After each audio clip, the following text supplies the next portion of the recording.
Deep in the wooded wilderness of Pennsylvania, a young lieutenant colonel named George Washington leads a small force toward a rocky glen. It is late May of the year 1754, and the damp air clings to the uniforms of his Virginian militia and their indigenous allies as they creep through the underbrush. Tension hangs heavy in the mist as they approach a French encampment hidden within the shelter of the rocks known as Jumonville Glen. This specific moment is not merely a skirmish in the backwoods, but the spark that will ignite the world. A single order to fire here will unravel peace treaties across oceans and plunge the great powers of Europe into a devastating global inferno that historians will later recognize as the First True World War. The stakes are nothing less than the mastery of the globe itself. France and Great Britain stand as the two colossi of the age, and their rivalry stretches from the salons of Paris and London to the trading posts of India and the sugar islands of the Caribbean. At risk is the control of vast trade networks and the future cultural identity of North America. If France prevails, the English colonies along the Atlantic coast will remain hemmed in and isolated, prevented from expanding westward. If Britain triumphs, they will forge an empire upon which the sun never sets. The winner will dictate the language, laws, and commerce of the modern world for centuries to come, while the loser faces ruin and humiliation. While George Washington struck the first blow in the wilderness, the war will be defined by monarchs and ministers thousands of miles away. King Frederick II of Prussia, known as Frederick the Great, stands at the center of the European storm. He is a brilliant military tactician, surrounded by enemies on all sides, including Austria, Russia, and France. In London, William Pitt the Elder rises as the strategic architect determined to fund the war effort and expand British dominance. These men possess the ambition and the will to sacrifice thousands of lives to redraw the map of the world. Their decisions will send fleets across the Atlantic and armies marching across the plains of Germany in a complex dance of death. As alliances shift in the diplomatic revolution of 1756, the balance of power teeters precariously. Austria abandons its old ally Britain to join forces with France, while Prussia aligns with London. The question plaguing every court in Europe is whether the small state of Prussia can survive the onslaught of three major powers. Can the British Royal Navy protect its merchant fleets while simultaneously projecting power in India, Africa, and the Americas? Will the French army, widely considered the finest in Europe, crush the upstart Prussians and secure hegemony over the continent? The odds seem overwhelmingly stacked against the Anglo-Prussian alliance, as the combined populations and resources of their enemies dwarf their own. The early years of the conflict bring nothing but disaster for the British and their allies. In North America, General Edward Braddock suffers a catastrophic defeat at the Battle of the Monongahela, where he is killed, and his army routed by a smaller French and indigenous force. The shocking news travels back to London, causing panic and despair among the populace and Parliament. British forts fall one by one along the frontier, leaving settlers vulnerable to raids and terror. In Europe, Frederick the Great faces invasion from the Swedes, the Russians, and the Austrians simultaneously. It appears that the British Empire is crumbling before it can truly begin, and that Prussia is destined to be wiped from the map. Along the frontier of the British colonies, the war takes on a brutal and terrifying character. French forces and their Native American allies utilize guerrilla tactics that confound the rigid British regulars. Settlement after settlement is put to the torch, and the line of control pushes dangerously close to the major coastal cities. Fear grips the colonists of New York, Pennsylvania, and Virginia as stories of abductions and massacres spread like wildfire. The British military leadership initially refuses to adapt to this style of warfare, clinging stubbornly to European formations that prove suicidal in the dense forests. It is a time of darkness and uncertainty, where the very survival of the English presence in North America seems in doubt. Far to the north, in the maritime region of Acadia, the British authorities make a ruthless decision to secure their hold on the territory. Fearful that the French-speaking Acadian population will rise up against them, they initiate a mass deportation known as the Great Expulsion. Thousands of civilians are forcibly removed from their homes, their farms burned, and their livestock seized. Families are separated as they are herded onto transport ships and scattered to various colonies down the Atlantic coast or sent back to France. This tragic event highlights the total nature of the conflict, where civilian populations are no longer safe from the machinations of empire and the cruelty of military necessity. War is officially declared in Europe in 1756, marking the formal beginning of the 7 Years' War on the continent. The French launch a surprise invasion of the island of Minorca in the Mediterranean, a key British naval base. The British fleet sent to relieve the island under Admiral John Byng fails to engage the French effectively and retreats, leaving the garrison to surrender. The loss of Minorca is a national humiliation for Britain, leading to public outrage and the eventual execution of Admiral Byng for failing to do his utmost. This defeat signals that the Royal Navy, usually the guarantor of British safety, is not invincible and shakes the confidence of the nation. Frederick the Great, realizing that his enemies are preparing to encircle him, decides to strike first.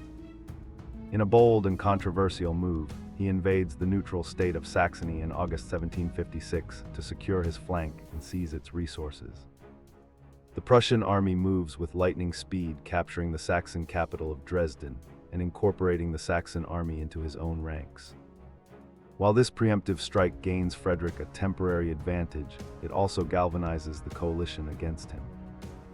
The invasion is condemned across Europe as an act of aggression and allows Austria and France to portray Frederick as a dangerous warmonger who must be stopped at all costs. The first major clash on the continent occurs at the Battle of Lobositz, where Frederick meets an Austrian relief army in the dense fog. The fighting is confused and bloody, with both sides suffering heavy casualties in the rough terrain of vineyards and hills. Although the Prussians eventually hold the field, it is not the decisive victory Frederick had hoped for. The Austrian army displays a newfound resilience and discipline that surprises the Prussian king. It becomes clear that this will not be a short war of rapid maneuver, but a long and grinding struggle for survival. Frederick realizes he is fighting for the very existence of his kingdom. By 1757, the situation for Prussia becomes critical as the sheer weight of numbers begins to tell. Frederick invades Bohemia and wins a costly victory at the Battle of Prague, but he is soon overextended. He lays siege to the city, but an Austrian relief army approaches, forcing him to divide his forces. The resulting Battle of Kolin is a disaster for Frederick. His invincible infantry is mowed down by Austrian artillery, and he is forced to retreat from Bohemia in disgrace. It is his first major defeat, and it shatters the myth of Prussian invincibility. His enemies are emboldened, and they close in for the kill from all directions. As the Prussian army reels from defeat, the French launch a massive invasion of Hanover, the ancestral home of the British King, George II. The British and Hanoverian army tasked with defending the territory is outmaneuvered and forced to sign the Convention of Kloster-Zeven, effectively surrendering Hanover to French occupation. This leaves Frederick completely exposed on his western flank. The French army under the Prince of Soubise marches east to link up with the Austrians and deliver the final blow to Prussia. Frederick is reportedly so despondent that he carries a vial of poison, determined to take his own life rather than face total captivity. With his back against the wall, Frederick marches his exhausted army to face the combined French and Austrian forces at the village of Rossbach in November 1757. The coalition army outnumbers the Prussians 2-1 and expects an easy victory. However, Frederick observes their clumsy flanking maneuver and unleashes a trap. His cavalry under the dashing General Friedrich Wilhelm von Seydlitz smashes into the enemy lines with terrifying speed, while the Prussian infantry delivers withering volleys. In less than 90 minutes, the French and Austrian army is routed, losing thousands of men, while the Prussians suffer negligible casualties. Rossbach is a miracle that saves Prussia from immediate destruction. Fresh from his triumph at Rossbach, Frederick rushes east to Silesia, where the Austrians have captured the fortress of Breslau. Despite being outnumbered nearly 2-1 again, he attacks the Austrians at Leuthen in December. Utilizing a brilliant oblique order tactic, he concentrates his force against the Austrian left flank, rolling up their line in a stunning display of military genius. The Austrian army collapses in chaos and Frederick retakes Silesia. The Battle of Leuthen is widely considered the greatest tactical masterpiece of the 18th century. These twin victories restore Frederick's reputation and ensure that the war will continue. While Frederick fights for survival in Europe, the war in North America reaches a nadir for the British in 1757. The French commander, the Marquis de Montcalm, captures Fort William Henry on the shores of Lake George. Following the surrender, the British garrison and their families are attacked by Montcalm's indigenous allies in a chaotic massacre that horrifies both sides. The event becomes a potent symbol of the brutality of the frontier war and stiffens British resolve. Accounts of the tragedy circulate widely, fueling a desire for revenge and convincing the colonists that the French threat must be eliminated once and for all. In London, the political landscape shifts dramatically as William Pitt the Elder takes control of the war effort. Pitt is a man of boundless energy and vision, who understands that the war must be won globally, not just in Europe. He implements a bold strategy of subsidizing Frederick the Great to keep the French occupied on the continent, while pouring British resources into the naval and colonial theaters. Pitt commits to raising vast sums of money and mobilizing the full industrial and maritime power of Great Britain. He replaces incompetent commanders with young, aggressive officers and revitalizes the national spirit. The tide begins to turn in 1758 as the British launch a massive amphibious assault on the fortress of Louisbourg, which guards the entrance to the St. Lawrence River. A young brigadier general named James Wolfe distinguishes himself during the landing, leading his men through heavy surf and enemy fire to establish a beachhead. The siege is a methodical, grinding operation that eventually forces the French to surrender. The fall of Louisbourg is a critical strategic victory that opens the gateway to French Canada. For the first time, the British have cracked the outer shell of New France. Simultaneously, British forces move against Fort Duquesne, the site of Braddock's earlier defeat in the Ohio Country. General John Forbes leads a methodical expedition, cutting a new road through the wilderness and establishing fortified depots along the way. Unlike Braddock, Forbes relies heavily on diplomacy to detach the indigenous tribes from their French alliance. As the British column approaches, the French garrison realizes they are outnumbered and isolated. They blow up the fort and retreat, allowing the British to take possession of the strategic forks of the Ohio without a major battle. The site is renamed Pittsburgh in honor of the Prime Minister. The war expands into the tropical waters of the Caribbean, where the British Navy targets the wealthy French Sugar Islands. These islands are the economic engine of the French Empire, producing vast amounts of wealth. British expeditions capture Guadeloupe and later Martinique, dealing a severe blow to French finances. The fighting in the Caribbean is characterized by disease and brutal heat, with yellow fever killing far more soldiers than enemy musket fire. Yet the capture of these islands deprives France of crucial revenue needed to fund the war in Europe and demonstrates the reach of the Royal Navy. In West Africa, the conflict centers on the control of the gum arabic and slave trades. British naval squadrons capture the French settlements of St. Louis in Senegal and Gorée. These conquests are economically significant as they secure the supply of gum arabic, which is essential for the British textile industry. The loss of these trading posts further isolates France from its global commerce and tightens the British blockade. The war has truly become a contest for resources, with battles being fought in the fever-ridden swamps of Africa to determine the balance of power in Europe. On the other side of the world, the British East India Company faces a dire threat in Bengal. The Nawab of Bengal, Suraj ud-Dawla, allied with the French, captures the British settlement of Calcutta. He imprisons British prisoners in a small dungeon known as the Black Hole of Calcutta, where many die from suffocation and heat exhaustion. This atrocity provides the pretext for a counteroffensive led by Robert Clive, a controversial but brilliant company officer. Clive moves to retake Calcutta and confront the Nawab, forcing a showdown that will decide the fate of the Indian subcontinent. Robert Clive meets the vast army of the Nawab at the Battle of Plassey in June 1757. Despite being outnumbered nearly 10-1, Clive utilizes a mix of audacity and bribery to secure victory. He manages to conspire with the Nawab's chief general Mir Jafar, who refuses to join the battle at the critical moment. The British victory at Plassey is decisive, establishing British military and political dominance in Bengal.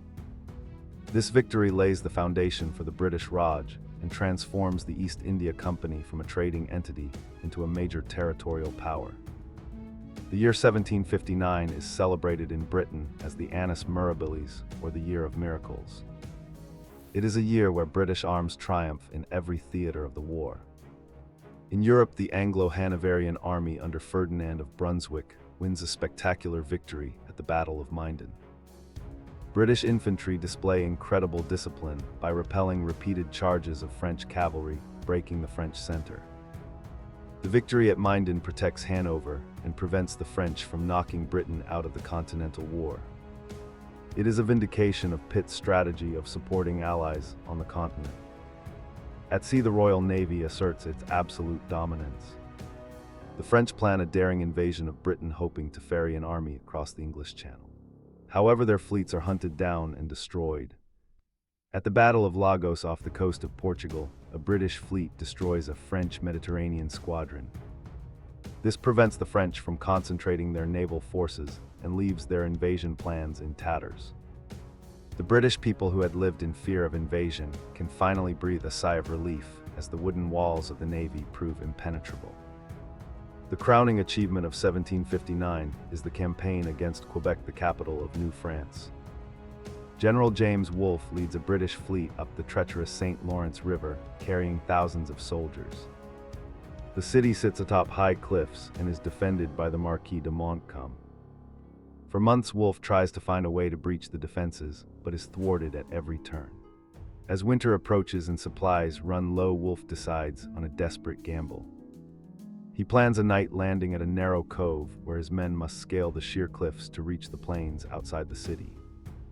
In the pre-dawn darkness of September 13, 1759, British soldiers silently climb the cliffs and assemble on the Plains of Abraham. When the sun rises, Montcalm is stunned to see the British army arrayed in battle formation outside the city walls. Fearing that the British will entrench and starve him out, Montcalm decides to attack immediately. The French forces charge across the open field, but the British infantry holds its fire until the enemy is within 40 yards.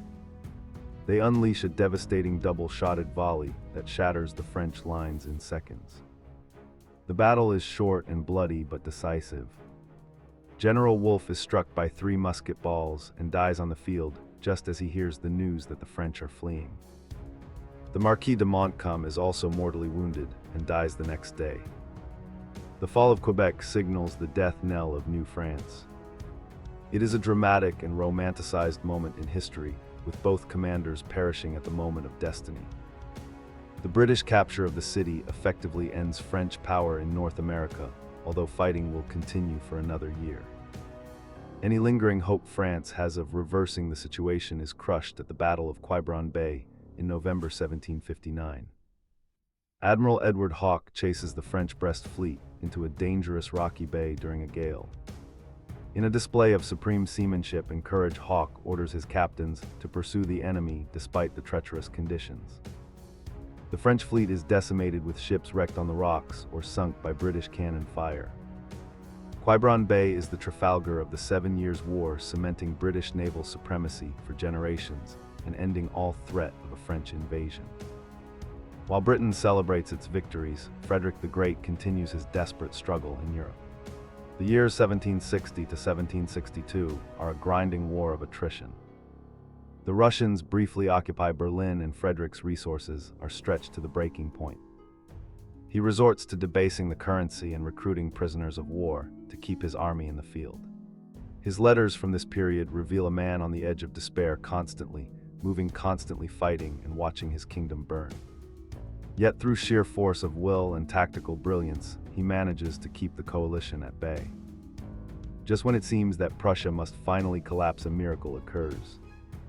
In January 1762, the Russian Empress Elizabeth dies.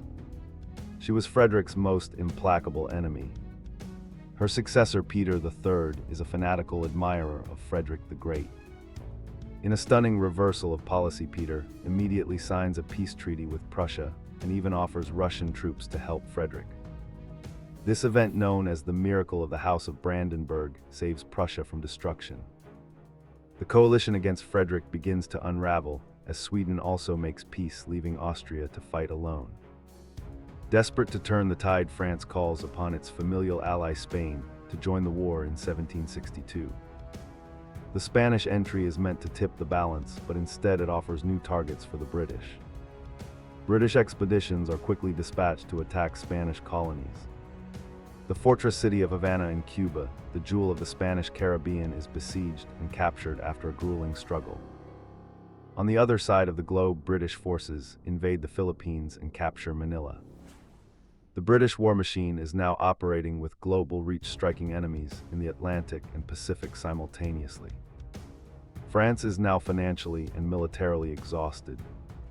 Her navy is destroyed, her colonies are gone, and her armies are stalemated. The British public is also growing weary of the high taxes and the mounting national debt required to sustain the conflict. William Pitt, who wanted to continue the war to completely crush France, is forced out of office. The new British government seeks a negotiated peace. Negotiations take place in Paris, where the map of the world is redrawn by diplomats in powdered wigs. The Treaty of Paris is signed in 1763, bringing an end to the 7 Years' War. The terms are a humiliating disaster for France. She cedes all of Canada and her lands east of the Mississippi River to Britain. She also loses most of her holdings in India and several islands in the Caribbean. Spain cedes Florida to Britain in exchange for the return of Havana. Britain emerges as the undisputed dominant global power, possessing a vast empire that stretches from the Hudson Bay to the Ganges River. The war has reshaped the world order, but it leaves deep scars. The indigenous peoples of North America, who had skillfully played the French and British against each other, now face a single unchecked colonial power. They launch Pontiac's rebellion in a desperate attempt to drive the British back, but the balance has shifted irrevocably. In Europe, Prussia survives as a great power, altering the balance of German politics and setting the stage for the eventual unification of Germany under Prussian leadership a century later. For Britain, the victory proves to be a poisoned chalice. The war has doubled the national debt, and the cost of garrisoning the new vast empire is staggering. Parliament in London decides that the American colonists who benefited from the removal of the French threat should pay their share of the defense. They pass a series of taxes, beginning with the Stamp Act, which ignites a firestorm of protest in the colonies. The colonists argue that they cannot be taxed without representation in Parliament. The 7 Years' War, which began in a rocky glen in Pennsylvania with a young George Washington, ends by setting the stage for his return. The removal of the French threat empowers the colonists to dream of independence, while the financial burden of the war drives the British government to policies that alienate them. The global conflict that established the British Empire simultaneously planted the seeds of its partial dissolution. The world has been reshaped, but the volatile forces unleashed by the war will soon explode into the American and French revolutions, changing human history forever.